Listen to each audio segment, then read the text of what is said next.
साथियों, आप सभी का विजय ज्ञान प्लेटफॉर्म पर स्वागत है।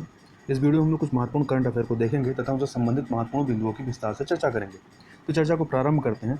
सबसे पहले बात कर लेते हैं हम लोग अंटार्कटिका इम्पल्सिव ट्रांजिट एंटीना के संबंध में, जिसको हम लोग शॉर्ट में अनीता भी कह सकते हैं। तो अब यह अनीता हाल ही में चर्चा में क्यों आया? तो हुआ यह है कि हाल ही में नासा के यह जो अंटार्कटिक इम्पल्सिव ट्रांजिट एंटीना है, इसने अंटार्कटिका में न्यूट्रिनो की असामान्य ऊर्ध्वगति का पता लगाया है। मतलब वर्टिकल जो मूवमेंट है उसका इसने पता लगाया है। अब इससे संबंधित यह जो एंटीना है, इससे संबंधित हम लोग कुछ महत्वपूर्ण बातें देख लेते हैं। तो यह जो अनीता है, यह उपकरण जो है, यह एक रेडियो टेलीस्कोप है जिसका उपयोग अंटार्कटिका की तरह है। तो साउथ पोल की तरफ जो वाला इलाका है वो अंटार्कटिका है, और जो नॉर्थ पोल की तरफ है वो आर्कटिक है। तो ये अंटार्कटिका के ऊपर उड़ने वाले वैज्ञानिक गुब्बारे जो कि हीलियम के होते हैं, उस वैज्ञानिक गुब्बारे से अल्ट्रा हाई एनर्जी कॉस्मेटिक रे न्यूट्रिनो का पता लगाने के लिए इसका इस्तेमाल किया जाता है। मतलब ये जो हीलियम के जो गुब्बारे होते हैं जिसका वैज्ञानिक तौर पर प्रयोग किया जाता है, इसी गुब्बारे में यह रेडियो टेलीस्कोप जो अनीता नाम से है इसको लगाया गया है। और यह करता क्या है? तो यह अल्ट्रा हाई एनर्जी कॉस्मिक जो रे न्यूट्रिनो होते हैं उनको पता लगाने के लिए इसका इस्तेमाल वहाँ पर किया जाता है, और इसको नासा द्वारा डिजाइन किया गया है। तथा यह जो अनीता है, यह किसी भी प्रकार के न्यूट्रिनो का पता लगाने के लिए नासा की पहली वेधशाला है। और इसमें है क्या? तो इसमें हीलियम बैलून से जुड़ी हुई रेडियो एंटीना की एक सारणी या व्यू रचना अर्थात मैट्रिक्स बनी हुई है, वो इस हीलियम बैलून पर लगाया गया है। और यह अंटार्कटिक क्षेत्र में बर्फ़ की सतह से 37,000 मीटर, यहाँ पे याद रखिएगा मीटर है, किलोमीटर नहीं, 37,000 मीटर की दूरी पर या ऊंचाई पर यह उड़ती है। अब हमारे लिए महत्वपूर्ण यह है कि यह न्यूट्रिनो क्या होते हैं। तो न्यूट्रिनो के बारे में थोड़ा सा विस्तार से देखते हैं। तो थोड़ा इसके बैकग्राउंड में जाएँ तो सन 1930 में एक वैज्ञानिक थे जिनका नाम था पाउली। इनके प्रयोगों से पता चला कि जब कोई अस्थिर आणविक नाभिक, अर्थात अस्थिर आणविक नाभिक कौन सा होगा? जो रेडियो एक्टिव तत्व होंगे। तो किसी, मान लीजिए किसी रेडियो एक्टिव तत्व का एक नाभिक जो है, जब वो एक इलेक्ट्रॉन को छोड़ता है तो उसकी नई ऊर्जा और गति जो होती है वो उम्मीद के मुताबिक नहीं हो पाती है। तो जब इन्होंने ये एक्सपेरिमेंट किया तो इनको ये पता चला। तो इस समीकरण को संतुलित करने और ऊर्जा संरक्षण सिद्धांत को कायम रखने के लिए पाउली ने एक सैद्धांतिक कण की अवधारणा प्रस्तुत की।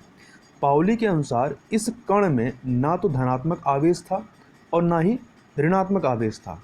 तो याद रखिएगा जो न्यूट्रिनो होते हैं ना ही उस पर मतलब किसी प्रकार का चार्ज नहीं होता। तो न्यूट्रिनो का आप मान सकते हैं वो एक तरीके से इलेक्ट्रॉन के सिमिलर होता है, एक सब पार्टिकल होता है जो कि कह सकते हैं इलेक्ट्रॉन जैसा होता है। परंतु अंतर क्या होता है? इलेक्ट्रॉन में क्या होता है? निगेटिव चार्ज होता है, परंतु इस पर कोई चार्ज नहीं होता है। तथा इसका जो द्रव्यमान होता है वह नियर टू जीरो होता है। आगे चल करके 1933 में प्रसिद्ध वैज्ञानिक फर्मी ने इस कण को, जिसका पाउली ने पता लगाया था, इस कण को इन्होंने न्यूट्रिनो नाम दिया। अब न्यूट्रिनो के साथ दिक्कत यह होती है कि न्यूट्रिनो को खोजना बहुत ही मुश्किल होता है। मुश्किल क्यों होता है? क्योंकि जैसे इलेक्ट्रॉन और प्रोटॉन खोजना आसान होता है, क्योंकि इलेक्ट्रॉन में मान लीजिए कि आपका उसमें बहुत ज़्यादा मास नहीं होता, परंतु उस पर चार्ज होता है, तो वह विद्युत चुंबकत्व क्षेत्र में पॉजिटिव की तरफ जाएगा। और जो प्रोटॉन होता है उसमें क्या होगा? उसमें मास भी होता है, चार्ज भी होता है, तो विद्युत चुंबकत्व का भी प्रभाव पड़ता है और गुरुत्व बल का भी प्रभाव पड़ता है। परंतु जो न्यूट्रिनो होता है इस पर ना ही कोई आवेश होता है, और जो द्रव्यमान होता है लगभग वो द्रव्यमान विहीन होता है या तो जीरो के बराबर होता है। तो न्यूट्रिनो पर ये गुरुत्व बल का और विद्युत चुंबकत्व जो क्षेत्र होता है या जो विद्युत चुंबकत्व बल होता है, इसका कोई प्रभाव देखने को नहीं मिलता है। इस वजह से इनको खोजना जो होता है काफ़ी मुश्किल वाला काम होता है। साथ ही इनके साथ और दिक्कत क्या है कि ये जो हैं इलेक्ट्रॉन या प्रोटॉन की तरह किसी पदार्थ के अणु बनाने के लिए ना तो अंतःक्रिया करते हैं और ना ही यह दूसरे भारी पिंडों की ओर आकर्षित होते हैं, जैसा कि इलेक्ट्रॉन और प्रोटॉन के साथ होता है। तो इन वजहों से क्या होता है कि इनको पता करना बहुत मुश्किल है। साथ ही न्यूट्रिनो की जो अंतःक्रियाएं होती हैं बहुत ही कमज़ोर होती हैं, इतनी कमज़ोर कि इन्हें आसानी से ना तो रोका जा सकता है ना ही नियंत्रित किया जा सकता है। और न्यूट्रिनो के रास्ते में लगभग कोई बाधा नहीं होती है। मतलब ये किसी भी मीडियम से, मतलब यदि इनके बीच में कोई भी अवरोधक आता है तो ये उससे होकर के निकल जाते हैं।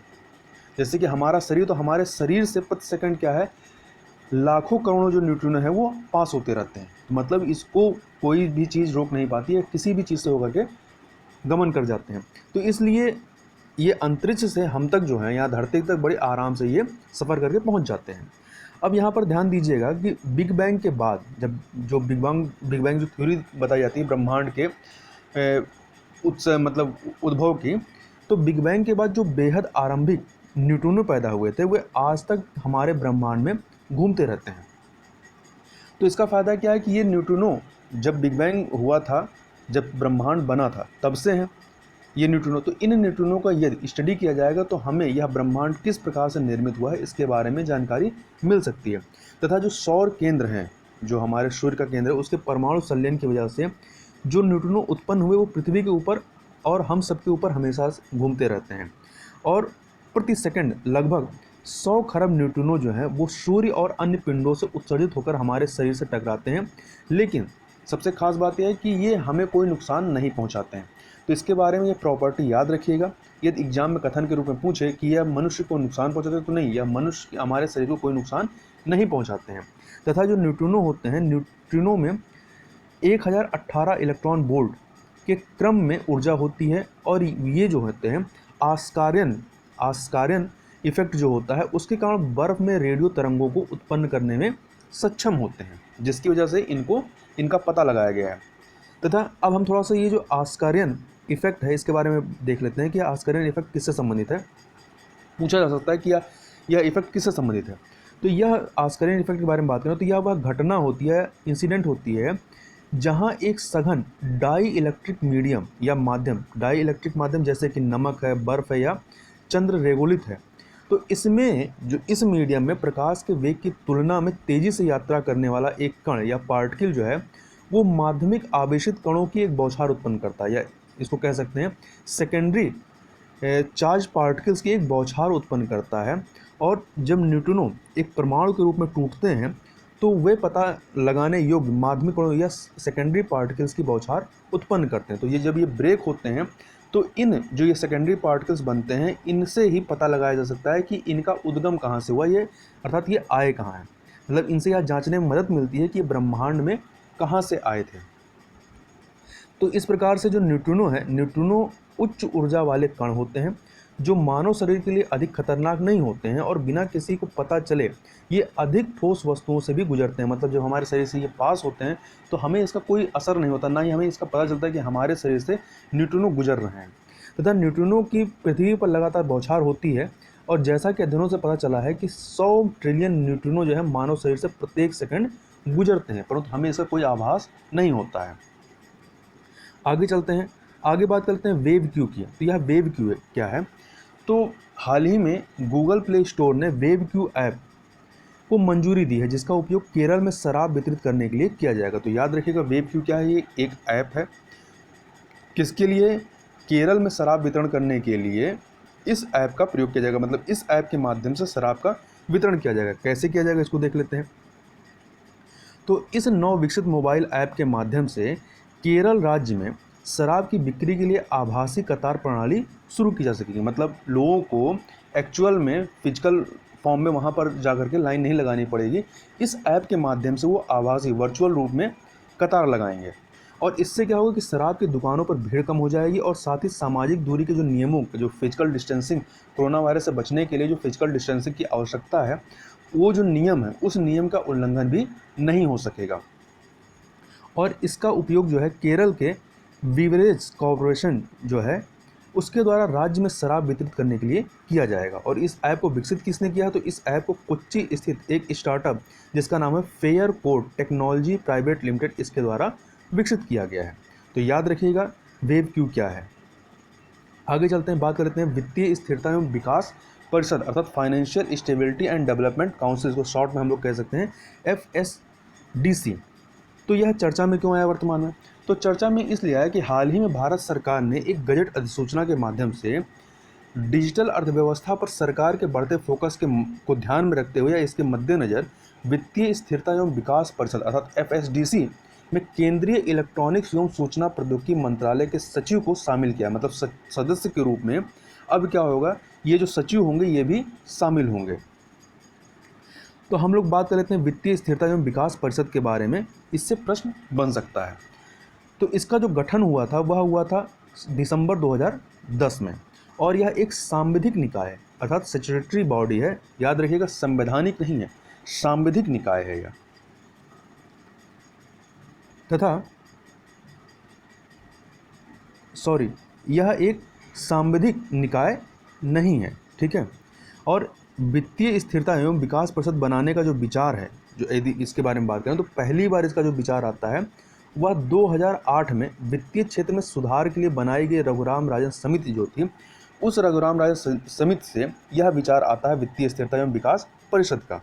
और इस समिति की रिपोर्ट के बाद केंद्र सरकार ने वित्त मंत्री की अध्यक्षता में दिसंबर 2010 में वित्तीय स्थिरता एवं विकास परिषद अर्थात FSDC की स्थापना की थी। और इसने पहले से जो है एक संस्था थी जिसका नाम था वित्तीय बाजारों पर उच्च स्तरीय समन्वय समिति या high level coordination committee on financial market. तो इसका स्थान इसने FSDC ने लिया। अब प्रश्न उठता है कि इसका उद्देश्य क्या था इसको स्थापित करने का। तो इसका उद्देश्य जो था वह था वित्तीय स्थिरता को बनाए रखने वाली क्रियाविधि को मजबूत एवं संस्थागत करना और अंतर विनियामक समन्वय को बढ़ावा देना तथा वित्तीय क्षेत्र के विकास को बढ़ावा देना इसका मुख्य उद्देश्य था। तथा यहाँ ध्यान रखिएगा, जो परिषद की अध्यक्षता वो किसके द्वारा की जाती है? केंद्रीय मंत्री जो होते हैं इसकी परिषद के अध्यक्ष होते हैं। और इसके अन्य सदस्यों में जो शामिल होते हैं, तो सदस्यों को कौन कौन शामिल है एक बार देख लेते हैं। सदस्यों से प्रश्न पूछ सकता है कि कौन से इसके सदस्य होते हैं, कौन से नहीं। तो RBI के गवर्नर सदस्य के रूप में शामिल होते हैं। इसके अलावा वित्त सचिव या आर्थिक मामलों के विभाग के सचिव होते हैं, वित्तीय सेवा विभाग के सचिव तथा वित्त मंत्रालय के जो मुख्य आर्थिक सलाहकार होते हैं वो भी सदस्य के रूप में इसमें शामिल होते हैं।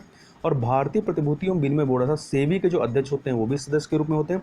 जो अभी नया जो अधिसूचना के माध्यम से जो नया सदस्य जोड़ा गया वो कौन है? केंद्रीय इलेक्ट्रॉनिक्स एवं सूचना प्रौद्योगिकी मंत्रालय के सचिव भी सदस्य अब से होंगे। तो ये चीज़ याद रखिएगा, इस पर प्रश्न बन सकता है। और इसके अलावा और भी कई सारे सदस्य इसमें शामिल होते हैं। तथा जो यह FSDC है, इसका जो उत्तरदायित्व की बात करें तो इसके क्या उत्तरदायित्व हैं? तो वित्तीय क्षेत्र का विकास करना, वित्तीय स्थिरता एवं वित्तीय समावेशन के संबंध में अपनी राय व्यक्त करना, वित्तीय साक्षरता, अंतर नियामक समन्वय, अर्थव्यवस्था का वृहद विवेकपूर्ण परीक्षण करना, ये सारे FSDC के उत्तरदायित्व हैं। मतलब इन क्षेत्रों में इसको कार्य करना होता है। अब यहाँ पर हम लोग ये जो वित्तीय स्थिरता एवं विकास परिषद है इस पर एक प्रश्न देख लेते हैं, जो कि आपके IAS 2016 में यह प्रश्न पूछा गया था। और इसी तरीके से प्रश्न जो है आपसे आगे आने वाली परीक्षा में पूछा जा सकता है। तो हमें निम्न कथनों पर विचार करना है और बताना है कि कौन से कथन या कथनों जो है वो सत्य हैं। तो इसमें पहला कथन है, रघुराम राजन समिति की सिफारिश के आधार पर 2010 में FSDC की स्थापना हुई थी। दूसरा, इसकी अध्यक्षता प्रधानमंत्री करते हैं और इसके उपाध्यक्ष वित्त मंत्री होते हैं। तीसरा, इसका मुख्य कार्य विभिन्न नियामकों और नियामकों एवं सरकार के बीच समन्वय को बढ़ाना है। तो हमें बताना है कि पहला दूसरा सही है या दूसरा तीसरा सही है या तीनों सही है या पहला और तीसरा सही है। तो यहाँ पर जैसा कि हम लोग ने अभी पढ़ा कि इसकी जो इसकी सिफारिश जो किसने की थी? रघुराम राजन समिति ने की थी, तो यह सही है। और अध्यक्षता के बारे में पढ़ा कि इसके अध्यक्ष जो होते हैं वित्त मंत्री होते हैं, प्रधानमंत्री नहीं होते हैं, तो ये यहाँ पर गलत हो गया। और तीसरा, इसका मुख्य कार्य विभिन्न नियामकों और सरकार के बीच समन्वय बढ़ाना, यह सत्य है। तो इस प्रकार से पहला और तीसरा सही हो जाता है। तो यहाँ ऑप्शन में देखें तो यदि हमें दूसरा पता है कि दूसरा इसके अध्यक्ष जो होते हैं वो प्रधानमंत्री नहीं होते हैं, बस इतना ही हमें यदि जानकारी है या हमें पता है कि वित्त मंत्री इसके अध्यक्ष होते हैं, तो हम इसको बहुत आसानी से एलिमिनेट कर सकते हैं। क्योंकि इसमें 1 2 है तो ये गलत हो गया, 1 2 3 गलत हो गया, यहाँ पे 2 है गलत हो गया, तो केवल बचा क्या? 1 और 3। आगे चलते हैं, आगे बात कर लेते हैं कोविड कथा के संबंध में कि यह कोविड कथा क्या है। तो हाल ही में विज्ञान एवं प्रौद्योगिकी विभाग के तहत राष्ट्रीय विज्ञान एवं प्रौद्योगिकी संचार परिषद, जिसको इंग्लिश में कहते हैं national council for science and technology communication या शॉर्ट में NCSTC कहते हैं, इसने कोविड-19 महामारी के संदर्भ में जन जागरूकता फैलाने के लिए कोविड कथा के नाम से सभी महत्वपूर्ण जानकारी प्रदान करने वाली एक लोकप्रिय मल्टीमीडिया गाइड का हिंदी संस्करण जारी किया। तो इस प्रकार से कोविड कथा क्या है? यह एक मल्टीमीडिया गाइड है, ठीक है, जो कोविड-19 महामारी के संबंध में जागरूकता फैलाने के लिए इसको जारी किया गया है। और इसका भी हिंदी संस्करण जारी किया गया है। इसके पहले जो है इसका अंग्रेजी संस्करण पहले ही जारी किया जा चुका है। और इस मल्टीमीडिया गाइड में वैज्ञानिक संदेश और स्वास्थ्य अवधारणाओं को साधारण तरीके से समझाने का प्रयास किया गया है। साथ ही इसमें विज्ञान मतलब जो विज्ञान से संबंधित चीज़ों को कार्टून के और हास्य के माध्यम से लोगों को समझाने का प्रयास किया गया। और अभी तक यह केवल 2 भाषा में, पहले इंग्लिश में आया था, अभी हिंदी में आया। इसके अलावा अन्य भाषाओं तमिल, बांग्ला और असमिया आदि में भी अनुवाद इसका किया जा रहा है। तो आने वाले समय में ये अन्य भाषाओं में भी इसके संस्करण को जारी किया जाएगा। आगे चलते हैं, आगे बात कर लेते हैं WHO फाउंडेशन के संबंध में कि यह बारे में क्या है। तो हाल ही में WHO के महानिदेशक टेड्रोस अधनोम घेब्रेयस ने महामारी के दौर में, या जो कोविड-19 की महामारी चल रही है इसके दौर में WHO की वित्तीय चुनौतियों से निपटने के लिए WHO फाउंडेशन नाम से एक स्वतंत्र संस्था का निर्माण की घोषणा की है। अब इसको निर्मित करने का उद्देश्य क्या है, तो इस स्वतंत्र संस्था के निर्माण का जो उद्देश्य है वह आम जनता समेत वित्त के गैर परंपरागत स्रोतों से वित्त एकत्रित करना है। मतलब जो अभी तक परंपरागत स्रोत हैं जिससे WHO को पैसा मिलता है, उनके अलावा अन्य माध्यमों से कैसे पैसा प्राप्त किया जा सकता है, उसके लिए इस फंड को बनाया गया, इस फाउंडेशन को बनाया गया। यह संस्था जो है गैर परंपरागत स्रोतों से धन एकत्रित कर वैश्विक स्वास्थ्य चुनौतियों से निपटने में WHO के प्रयासों का समर्थन करेगी तथा यह संस्था जो है कानूनी तौर पर WHO से अलग है। तो इस कथन को याद रखिएगा कि यह संस्था जो है, यह जो WHO फाउंडेशन है, यह कानूनी तौर पर WHO से अलग है और इस संस्था का जो लक्ष्य है अर्थात WHO फाउंडेशन का जो लक्ष्य है वो WHO के योगदानकर्ताओं के आधार को और अधिक व्यापक बनाना, मतलब जो इसका बेस है जहाँ से पैसा फंडिंग आ रही है उसको और ज़्यादा विस्तारित करना है और वित्त पोषण कार्यक्रम को अधिक स्थायी बनाना है, जिससे कि इसके वित्त में बाधा न उत्पन्न हो। जैसे कि अभी हाल ही में अमेरिका ने इसके वित्त को देने से मना कर दिया था, कटौती करने की भी बात की थी। तथा इसका जो हेडक्वार्टर होगा वो कहाँ पर होगा, वो जेनेवा स्विट्जरलैंड में होगा। तथा यह संस्था विशेष तौर पर वैश्विक सार्वजनिक स्वास्थ्य जरूरतों को पूरा करने और स्वास्थ्य प्रणाली को मजबूत बनाने का कार्य करेगी। अब थोड़ा सा हम लोग WHO वर्ल्ड हेल्थ ऑर्गेनाइजेशन अर्थात विश्व स्वास्थ्य संगठन के बारे में देख लेते हैं। तो जो WHO है यह एक अंतर सरकारी संगठन है जो अपने सदस्य राष्ट्रों के स्वास्थ्य मंत्रालयों के सहयोग से कार्य करता है तथा जो WHO है इसका यह वैश्विक स्वास्थ्य मामलों पर नेतृत्व प्रदान करते हुए स्वास्थ्य संबंधी अनुसंधान एजेंडे को आकार देता है तथा यह विभिन्न मापदंडों या मानदंडों या विनायक का निर्धारण करने का कार्य भी इसके द्वारा किया जाता है। और याद रखिएगा यह संयुक्त राष्ट्र संघ की एक विशेषीकृत एजेंसी है या उसका अंग है। और इसकी स्थापना कब होती है, तो इसकी स्थापना जो है 7 अप्रैल 1948 को की गई थी। 7 अप्रैल 1948 को। इसका हेडक्वार्टर कहाँ है, तो जिनेवा स्विट्जरलैंड में है। तथा यह जो 7 अप्रैल जिस तारीख को इसकी स्थापना हुई थी, इसी 7 अप्रैल को महत्व देने के लिए जो विश्व स्वास्थ्य दिवस होता है जो प्रत्येक वर्ष 1950 से मनाया जा रहा है, इसी 7 अप्रैल को मनाया जाता है। तो विश्व स्वास्थ्य दिवस कब मनाया जाता है, 7 अप्रैल को मनाया जाता है। तो इस बार का जो विश्व स्वास्थ्य दिवस था 2020 का, इसकी जो थीम रही है वह कोरोना महामारी को ही परिलक्षित करते हुए इसकी थीम रही है सपोर्ट नर्सेस एंड मिडवाइफ्स। तो थीम याद रखिएगा, यह पूछा जा सकता है, सपोर्ट नर्सेस एंड मिडवाइफ्स। आगे बात कर लेते हैं, चलते हैं चारू मुशेल के बारे में। यह चारू मुशेल है क्या और हाल ही में चर्चा में क्यों आया। तो चारू मुशेल जो है मूल रूप से दक्षिण और मध्य अमेरिकी तटों पर पाया जाने वाला एक आक्रमणशील एक प्रजाति है या जीव है चारू मुशेल। यह केरल में बहुत तेज़ी से इसका प्रसार हो रहा है जो एक चिंता का विषय बना हुआ है। अब यह आक्रमणशील क्यों है, क्योंकि यह हमारे भारत या हमारे जो है पारिस्थितिक तंत्र के लिए यह नहीं बना हुआ है। यह दक्षिण और मध्य अमेरिकी तटों पर पाया जाता है। अब यहाँ पर क्या है कि यहाँ पर यदि आता है तो ये एक प्रकार से ये आक्रमणशील प्रजाति ही हुई ना, क्योंकि यहाँ के जब ये आएगा तो जो अन्य जो जीव होंगे या जो प्रजातियाँ होंगी उनको नुकसान भी पहुँचा सकता है। अब थोड़ा सा ये जो चारू मुशेल है इसके बारे में कुछ महत्वपूर्ण चीज़ें देख लें। तो इसको मायटेला चरूना के रूप में भी जाना जाता है। यह चारू मुशेल जो होते हैं छोटे और पतले कवच का होता है जिसकी कवच की सतह पर पसलियाँ नहीं होती। जैसे कि आपने देखा होगा कि जो तालाब वगैरह में सीपी मिलती है गांव वगैरह में, तो जो सीपी जिस तरीके की होती है उसी तरीके से दिखाई पड़ते हैं, सीपी के जैसे ही होते हैं। तथा जो कवच होता है इनका वो कवच का जो बाहरी हिस्सा होता है वो हल्के हरे तथा काले रंग का होता है, जबकि कवच का जो आंतरिक सतह होती है वो बैंगनी रंग की होती है। और आमतौर पर इसकी यदि लंबाई की बात करें तो 20 से 25 मिलीमीटर तक होती है, जबकि अब तक जो इनकी अधिकतम लंबाई जो पाई गई है वो 48.7 मिलीमीटर दर्ज की गई है। और इनको ये पहली बार देखा कहाँ गया था, तो वर्ष 1986 में पहली बार फ्लोरिडा में पाए गए जो चारू मुशेल हैं, इनको 1986 में पहली बार फ्लोरिडा के तट पर पाया गया था। अब ये क्या है, चारू मुशेल वर्तमान में मध्य फ्लोरिडा से मध्य जॉर्जिया के तटों तक पाए जाते हैं और यह अत्यधिक खारे जल में रह सकते हैं, परंतु कम तापमान में इनकी सहनशीलता सीमित होती है। मतलब यदि बहुत कम तापमान होगा तो ये सर्वाइव करना इनके लिए मुश्किल हो जाता है, और ये जितना खारा जल होगा वहाँ पर ये उतना ही इनके लिए अनुकूल होता है। तो यदि कथन के रूप में चारू मुशेल के बारे में परीक्षा में पूछा जाए कि यह फ्रेश वाटर में पाए जाते हैं, तो यह कथन गलत हो जाएगा, क्योंकि ये फ्रेश वाटर में नहीं रह सकते हैं, ये अधिक से अधिक खारे जल में ही रहते हैं। तथा इस प्रजाति के अभी तक क्या है कि जो पारिस्थितिकी पर पड़ने वाले प्रभाव के साक्ष्य मौजूद नहीं कि इसका पारिस्थितिकी पर क्या प्रभाव पड़ता है, लेकिन फ्लोरिडा में इसके द्वारा विद्युत ऊर्जा संयंत्र प्रणाली को प्रभावित कर आर्थिक नुकसान पहुंचाने के साक्ष्य प्राप्त हुए हैं। एक हालिया सर्वेक्षण में कंडिन मुकुलम, पराऊर, एडवांदारा, अष्टमुडी, कायम मुकुलम इत्यादि स्थानों पर चारू मुशेल काफ़ी अधिक संख्या में पाए गए। इस वजह से यह भारत के लिए भी चिंता का विषय हो गया। कोल्लम जिले में स्थित अष्टमुडी जो झील है केरल का, ये चारू मुशेल से अत्यधिक प्रभावित है और यहाँ प्रति वर्ग किलोमीटर में देखा जाए तो इनकी जो संख्या है वो 11,384 है, मतलब बहुत बड़ी मात्रा में यहाँ पर है, और लगातार इनकी संख्या यहाँ पर क्या हो रही है, बढ़ ही रही है।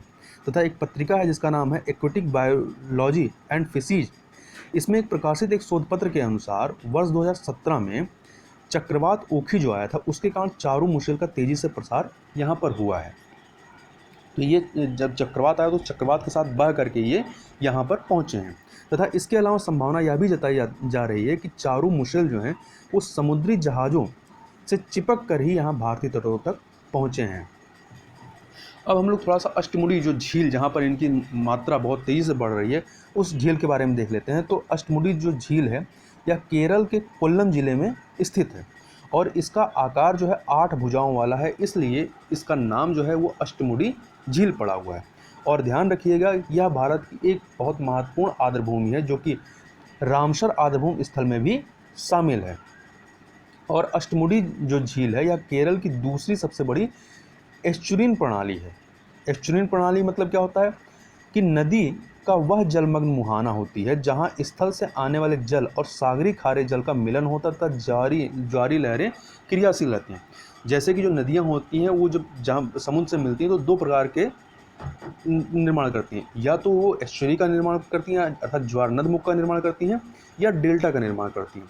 दोनों में फ़र्क ये होता है कि जब वो डेल्टा का निर्माण करती हैं तो डेल्टा वो नदियाँ निर्माण करती हैं जब वो किनारे पहुंचती है तो उनका जो वेग होता है जब धीरे हो जाता है तो इसमें गाद की मात्रा बहुत ज़्यादा हो जाती है। तो गाद की मात्रा ज़्यादा होने से कि यहाँ पर ये कई सारी वितरिकाओं में बनाते हुए समुद्र में जाकर मिलती हैं और उनके किनारे पर काफ़ी मात्रा में गाद होता है। और एस्चुरी का निर्माण क्या करती हैं, जिनका ढाल होता है और बहुत तेज़ी से समुद्र में जाकर मिलती हैं, तो इनके किनारों पर देखेंगे जहाँ पर ये मिलती हैं तो वहाँ पर गाद नहीं होता और ये सीधे जाकर के समुद्र में मिल जाती हैं। और समुद्र का जो पानी होता है या जो लहरें आती हैं, जो थोड़ा बहुत गाद होता है उसको ये साफ़ करके समुद्र में मिला देती हैं। तो ये ज्वार नदमुख या एस्चुरी और ये डेल्टा में अंतर होता है। और ये एक चीज़ और याद रखिएगा कि जो डेल्टा का निर्माण होता है वो स्थलीय भागों में होता है, जबकि एस्चुरी का निर्माण जो होता है वो जलीय भागों में होता है। अब यहाँ पर थोड़ा सा हम लोग केरल के जो कुछ अन्य प्रमुख झीलें हैं उनके बारे में बात कर लें तो यहाँ पर कई सारी झीलें जैसे कि पेरियार झील है, वेम्बनाड झील। तो केरल की सबसे बड़ी यदि झील की बात करें तो वेम्बनाड झील ही है। तथा इसके अलावा याराउर, पुनम्बदा झील। तो पुनम्बदा झील जो है यह वेम्बनाड झील का ही एक हिस्सा है। अक्कुलम झील, मनंजीरा झील और बीरन पूजा झील तथा बिल्लियानी झील। इसके अलावा सत्तम कुट्टा झील और पुगोडो झील भी ये केरल की महत्वपूर्ण झीलें हैं। तथा जो ये अष्टमुडी झील है यह एक लैगून झील है, ठीक है। और याद रखिएगा यदि परीक्षा में आ जाए कि यह फ्रेश वाटर की झील है तो नहीं है, फ्रेश वाटर की झील नहीं, खारे पानी की, तभी तो यह पाया जा रहा है क्योंकि यह खारे या जो प्रजाति पाई गई है यह खारे पानी में ही पाई जाती है। आगे चलते हैं, आगे बात कर लेते हैं विश्व डुंगोंग दिवस के बारे में। तो प्रतिवर्ष जो है 28 मई को विश्व डुंगोंग दिवस मनाया जाता है। जो डुंगोंग होते हैं जिसे समुद्री गाय के रूप में जाना जाता है, इसको भारतीय जल क्षेत्र में संरक्षण प्रयासों की कमी के कारण संकट का सामना करना पड़ रहा है। इस वजह से यह चर्चा में है, इस वजह से हमें इस पर डिटेल से चर्चा कर लेनी चाहिए। तो जो डुगोंग है ये वर्तमान में समुद्री कछुए अर्थात सी टर्टल्स, समुद्री घोड़े, सी हॉर्स और समुद्री कीड़े, कुकम्बर्स के समान संकट का सामना इनको करना पड़ रहा है। और यह जो डुगोंग है यह आयुष्मान की रेड लिस्ट में वल्नरेबल श्रेणी में आता है। तो याद रखिएगा, परीक्षा में कई बार पूछ लेता है कि श्रेणी के मतलब किस कैटेगरी में आते हैं। तो जो डुगोंग है वह वल्नरेबल कैटेगरी में आता है, और इसके अलावा ये जो समुद्री कछुआ, समुद्री घोड़े, समुद्री कीड़े हैं ये भी वल्नरेबल कैटेगरी में ही आते हैं। तथा डुगोंग को भारत में वन्यजीव संरक्षण अधिनियम जो 1972 है इसकी सूची 1 के तहत संरक्षित किया गया। मतलब सबसे अधिक जो संरक्षण जो होता है वो अनुसूची 1 वालों को मिलता है, तो सबसे अधिक संरक्षण इसको प्राप्त है। फिर भी यह इसकी संख्या क्या है, लगातार कम होती जा रही है। मतलब इसके शिकार करने पे सबसे अधिक सज़ा का प्रावधान होता है, जैसे कि शेर का शिकार करने पर जो होता है सबसे अधिक सज़ा का प्रावधान होता है। तथा वर्ष 2013 में भारतीय प्राणी सर्वेक्षण JSI द्वारा किए गए सर्वेक्षण के अनुसार भारतीय तटीय क्षेत्र में केवल 250 डुगोंग ही बचे थे। भारत में यदि बात करें कहाँ पाए जाते हैं, तो भारत में केवल 3 जगह पर। कौन कौन से, याद रखिएगा इन तीनों क्षेत्रों के नाम, मन्नार की खाड़ी, अंडमान एवं निकोबार द्वीप समूह तथा कच्छ की खाड़ी के क्षेत्र में पाए जाते हैं। तो जब यदि डुगोंग पे सवाल पूछेगा तो 2-3 कथन में ये भी दे देगा कि ये पाए कहाँ जाते हैं भारत में। तो याद रखिएगा मन्नार की खाड़ी, अंडमान निकोबार द्वीप समूह तथा कच्छ की खाड़ी के क्षेत्र में पाए जाते हैं। तथा यदि डुगोंग के बारे में और बात करें तो डुगोंग जो है एकमात्र शाकाहारी स्तनधारी है जो अपने जीवन के लिए पूरी तरह से समुद्र पर निर्भर करता है। तो इसके बारे में याद रखिएगा, ये कथन के रूप में डुगोंग एक मांसाहारी जीव है तो नहीं, यह एक शाकाहारी स्तनधारी है। और यह याद ये भी आ जाए कि डुगोंग एक मछली की प्रजाति तो नहीं, मछली की प्रजाति नहीं, क्योंकि ये स्तनधारी है। तथा यह कुल 37 देशों में मिलता है, जिनके इन 37 देशों में उष्णकटिबंधीय, उपोष्णकटिबंधीय, तटीय और द्वीपीय देश शामिल हैं। तो इन क्षेत्रों में ये पाया जाता है। तथा जो डुगोंग है यह समुद्री पारिस्थितिक तंत्र का एक महत्वपूर्ण हिस्सा है। यदि इसकी संख्या में कमी आती है तो जो संपूर्ण खाद्य श्रृंखला है, जो फूड चेन है या जो फूड वेब है, ये प्रभावित होगी। अब प्रश्न उठता है कि इनकी संख्या कम हो रही है तो इनके सामने चुनौतियां क्या हैं, किन किन वजहों से इनकी संख्या लगातार कम हो रही है।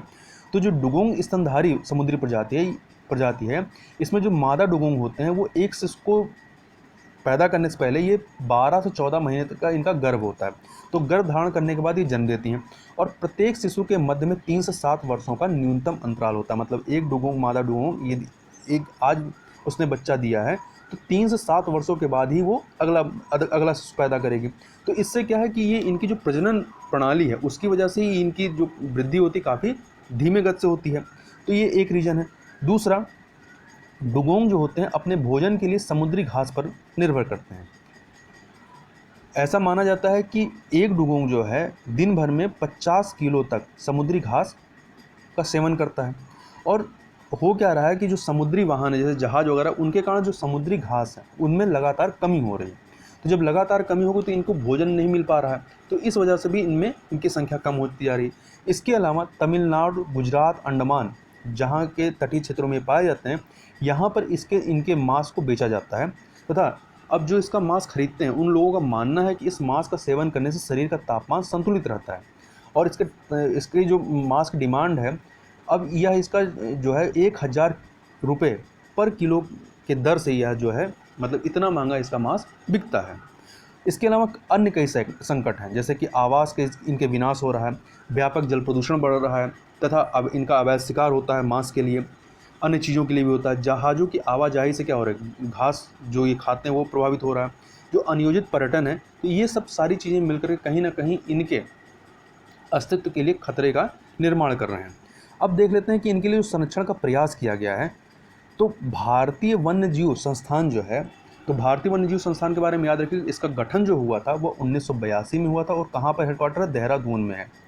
तो भारतीय वन्यजीव संस्थान के द्वारा डुगोंग संरक्षण के लिए जागरूकता शिविरों का आयोजन किया जा रहा है। तो तमिलनाडु हो गया, अंडमान निकोबार, गुजरात, यहाँ पर इनके द्वारा शिविर लगाया जाया जा रहा है, और इनके जो शिकार किया जा रहा है उसके संबंध में जागरूकता फैलाई जा रही है, जिससे इनका शिकार ना किया जाए। इसके अलावा अभी हाल ही में 15 से 22 फरवरी 2020 तक गुजरात की राजधानी गांधीनगर में वन्य जीवों की प्रवासी प्रजातियों के संरक्षण, इंग्लिश में कहें तो conservation of migratory species of wild animal, जिसको शॉर्ट में हम लोग CMS कहते हैं। तो CMS की शीर्ष निर्णय जो निर्मात्री निकाय जो होती है, जिसको कहते हैं कॉन्फ्रेंस ऑफ पार्टीज या कॉप, तो इसका जो 13वां संस्करण का जो आयोजन किया गया, कहाँ पर हुआ, गुजरात के गांधीनगर में। तो याद रखिए कि पहली बार भारत में इसका आयोजन हो रहा है, तो यह जो है महत्वपूर्ण हो जाता है, इससे प्रश्न परीक्षा में बनेगा। तथा भारत सरकार जो है यह वर्ष 1983 से यह जो CMS संस्था है, इस CMS संस्था का हस्ताक्षरकर्ता देश है। तथा भारत ने साइबेरियन क्रेन के लिए वर्ष 1998 में, मरीन टर्टल के लिए वर्ष 2007 में तथा डुगोंग के लिए वर्ष 2008 में और रैप्टर के लिए वर्ष 2016 के जो संरक्षण और प्रबंधन पर CMS के साथ गैर बाध्यकारी कानूनी समझौतों पर भारत ने हस्ताक्षर किया हुआ है। तथा थोड़ा सा ये जो CMS COP13 जो कि गुजरात के गांधीनगर में हुआ है, इसके संबंध में कुछ अन्य चीज़ें देखें तो इसकी जो थीम रही इस बार वह थी प्रवासी प्रजातियों, जो प्रवासी प्रजातियाँ पृथ्वी को जोड़ती हैं और हम मिलकर उनका अपने घर में स्वागत करते हैं। तो यह थीम है इसकी थी, याद रखिएगा। और इसका जो शुभंकर था वो तो क्या था, ग्रेट इंडियन बस्टर्ड था। और इसका जो प्रतीक चिन्ह था या जो लोगो जो था वह क्या था, वह दक्षिण भारत की एक पारंपरिक कला कोल्लम का प्रयोग करते हुए भारत के महत्वपूर्ण जो प्रवासी जीव हैं, आमूर फाल्कन, मरीन टर्टल, इनको इस कोलम कला के माध्यम से दर्शाया गया था। अब थोड़ी सी चर्चा कोलम के बारे में कर लें। तो कोलम क्या है, जैसे उत्तर भारत में रंगोली बनाई जाती है, तो दक्षिण भारत में इसी रंगोली को क्या कहा जाता है, कोलम कहा जाता है। केरला और तमिलनाडु में जो उत्तर भारत में रंगोली होती है, उसी पैटर्न पे वहाँ पर रंगोली बनाई जाती है, उसे कोलम कहते हैं। और कोलम ये रंगोली बनाने के लिए वो लोग जो चावल का जो आटा हो, सूखे चावल का जो आटा होता है, उसका प्रयोग करते हैं। आगे देखें हम थोड़ी सी चर्चा यह जो CMS है, CMS के बारे में कर लेते हैं, अर्थात वन्यजीवों की प्रवासी प्रजातियों के संरक्षण यह जो संस्था है। तो इस सम्मेलन का जो आयोजन है हर 3 वर्ष पर किया जाता है। तो याद रखिएगा कि अभी 2020 में हुआ है, तो अगली बार 3 साल बाद 2023 में होगा। और यह एक जो CMS है यह एक अंतर्राष्ट्रीय पर्यावरणीय संधि है, इसे वान कन्वेंशन के नाम से भी जाना जाता है। तथा वर्ष 1989 में यूनेप अर्थात यूनाइटेड नेशन इन्वायरमेंट प्रोग्राम के तहत जर्मनी के वान शहर में इस समझौते पर हस्ताक्षर किया गया था, इसलिए इसे वान समझौता या वान कन्वेंशन के नाम से भी जानते हैं। और यह समझौता वर्ष 1983 में आधिकारिक रूप से लागू हुआ था, अर्थात फोर्स में आया था। और इसके सदस्यों की बात करें तो इसमें 130 सदस्य शामिल हैं। इन 130 में 129 देश हैं और एक UE संस्था है, मतलब यू जो यूरोपियन यूनियन है वह शामिल है। और इसका हेडक्वार्टर कहाँ है, तो जर्मनी के वान शहर में है। अब थोड़ा सा फिर से जो COP13 गांधीनगर में हुआ, यहाँ पर देखें तो यहाँ पर एक डिक्लेरेशन साइन किया गया था, जिसका नाम है गांधीनगर डिक्लेरेशन। तो ये पूछ लिया जाए परीक्षा में कि गांधीनगर डिक्लेरेशन किससे संबंधित है, तो यह CMS COP13 से संबंधित है, अर्थात वन्यजीवों की प्रवासी प्रजातियों के संरक्षण से संबंधित है। तथा यह जो COP13 था, इसमें CMS की संरक्षित जो प्रजातियों की जो सूची है, इसमें 10 नई प्रजातियों को जोड़ा गया था। अब इन 10 नई प्रजातियों को एक बार हम लोग थोड़ा सा नाम देख लेते हैं, पूछा जा सकता है। तो इसमें से दो प्रशिष्टि हैं जो CMS की, इसमें प्रशिष्ट 1 में 7 प्रजातियों को शामिल किया गया। इन 10 नई प्रजातियों में से 7 को प्रशिष्ट 1 में शामिल किया गया। अब ये 7 कौन से शामिल की गई हैं, ग्रेट इंडियन बस्टर्ड, एशियाई हाथी, Bengal florican, jaguar, white tip shark, little bustard, Antipodean albatross, इन 7 को इसमें शामिल किया गया है। यहाँ ध्यान देने वाली बात यह है कि जो ग्रेट इंडियन बस्टर्ड है और आपका जो बंगाल फ्लोरिकन है, यदि इसको IUCN की रेड लिस्ट में देखें किस कैटेगरी में आते हैं, तो ये क्रिटिकली इंडेंजर्ड में आते हैं। तो याद रखिएगा कि ये दोनों जो हैं क्रिटिकली इंडेंजर्ड में आते हैं। और एशियाई हाथी जो होता है यह इंडेंजर्ड कैटेगरी में, तथा जगुआर और लिटिल बस्टर्ड जो हैं ये नियर थ्रेटेंड में आते हैं। और इसमें ये जो परसिस्ट 1 है, इसमें उन प्रजातियों को रखा जाता है जो लुप्तप्राय अर्थात इंडेंजर्ड प्रजातियों को इसमें शामिल किया जाता है। तथा परसिस्ट 2 जो है, परसिस्ट 2 में 3 प्रजातियों को शामिल किया गया है। कौन कौन से, इसमें जो नाम है उरियल, स्मूथ, हैमरेड शार्क और टोपे शार्क। तो इन 10 प्रजातियों को इसमें इस बार शामिल किया गया है। तो इस प्रकार से हमने यहाँ पर कुछ महत्वपूर्ण करंट अफेयर को देखा। तो इस वीडियो में बस इतना ही, मिलते हैं नेक्स्ट वीडियो में, तब तक के लिए बहुत बहुत धन्यवाद।